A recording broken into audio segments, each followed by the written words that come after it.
Viva পরীক্ষায় এক মেয়েকে প্রশ্ন করা হলো, আপনি লাইফে কয়টা রিলেশন করেছেন? প্রশ্নটির জবাবে মেয়েটি মুচকি হেসে বলল, এই প্রশ্নটির জবাব একমাত্র আমার বাবা দিতে পারবে, আর তাই আমি আমার বাবাকে ফোন দিতে চাই। সবাই মেয়েটির এমন উত্তর শুনে খুব বেশি অবাক হয়ে গেল।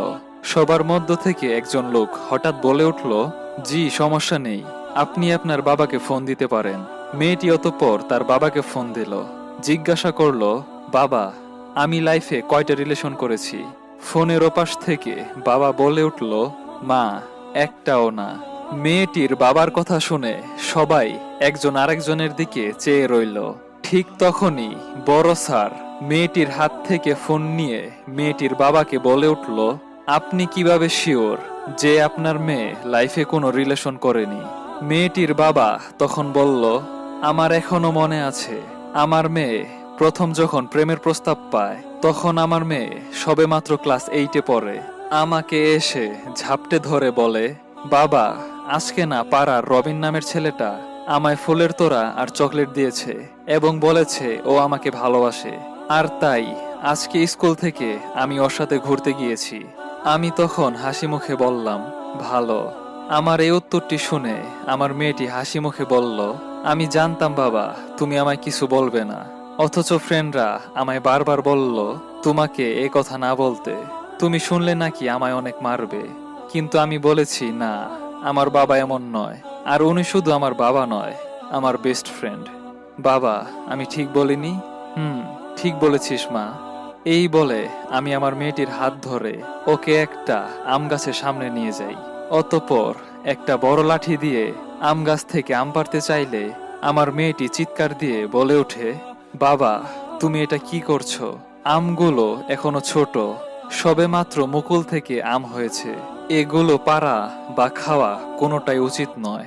আমার মেয়ের এ কথা শুনে আমি আমার মেয়েটির হাত ধরে বললাম, মা, এমন কথা যদি আমি তোকে বলি, আমি যদি বলি এখন এসব প্রেম ভালোবাসা করা উচিত নয়, কারণ তুই এখনো ছোট, তুই কি মানবি? এই আমগুলো এখন যেমন খাওয়া যাবে না, আর কেউ খেলেও তা স্বাস্থ্যের পক্ষে ক্ষতিকর, ঠিক তেমনি এই বয়সে প্রেম ভালোবাসাও তোর ভবিষ্যতের জন্য ক্ষতিকর। এই বলে আমি চলে আসলাম। সেদিন থেকে আমার মেয়ে সব সময় আমার এই কথাটিকে মনে রেখে জীবন পথে চলেছে। আমার এখনো মনে আছে, ক্লাস 8-এ থাকতে একদিন মেয়ে খুব বায়না করেছিল জিন্স পরার জন্য। আমি তখন মেয়েকে বলেছিলাম, ঠিক আছে, এনে দেব। পরের দিন একটা জিন্স এনে দিয়েছিলাম। মেয়ে সেটা পরে দিব্যি খুশিতে আমার সামনে হাঁটতে থাকে। আমি তখন মেয়েকে দেখিয়ে টিভির উপরে দেওয়া পর্দাটাকে সরিয়ে ফেললাম এবং বাইরে ফেলে দিলাম।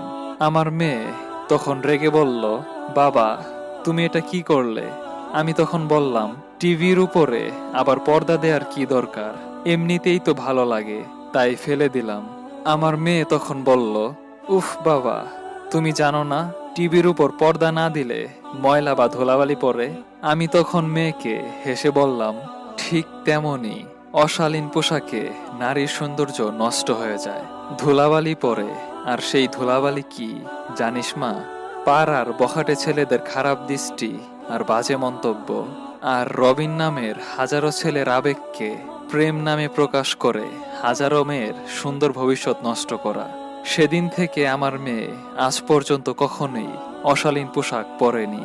এভাবেই আমার মেয়েটার ভুলগুলোকে আমি একটু একটু করে ঠিক করে দিয়েছি বিধায় আজ আমার মেয়ে একজন উচ্চশিক্ষিত ব্যক্তি, এবং আজ আমি বুক ফুলিয়ে রাস্তায় হাঁটতে পারি। আসলে স্যার, আমাদের পিতামাতার সন্তানের সাথে সম্পর্কটা একটা বেস্ট ফ্রেন্ডের মতো হওয়া উচিত। জীবনটা জটিল নয় স্যার, অল্প বয়সী ছেলে মেয়েগুলো জীবনটাকে জটিল করে ফেলে একজন মা বাবা নয়, একজন বেস্ট ফ্রেন্ডের অভাবে। প্রতিনিয়ত ভার্চুয়ালে ছেলে মেয়েগুলো তাদের মনের কথা প্রকাশ করে। কেন জানেন স্যার? কারণ তাদের এই কথাগুলো শোনার জন্য আমাদের যথেষ্ট সময় নেই। তাই তো হাজারো ছেলে মেয়ে ভুল পথে গিয়ে সুসাইড করে। আমার মেয়ে কেন ভুল পথে যায়নি জানেন স্যার? কারণ আমি ওর বাবা নয়, বেস্ট ফ্রেন্ড ছিলাম। কথাগুলো শুনে বড় স্যার নিশ্চুপ হয়ে গেল। টপ টপ করে তার চোখের জলগুলো গড়িয়ে পড়ল।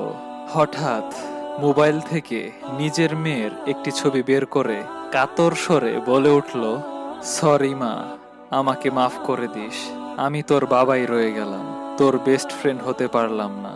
আর তাই তো তুই জীবনটাকে জটিল করে ফেললি এবং ক্রমশ আত্মহত্যার কাছে নিজেকে বিলিয়ে দিলি। সরি মা, সরি।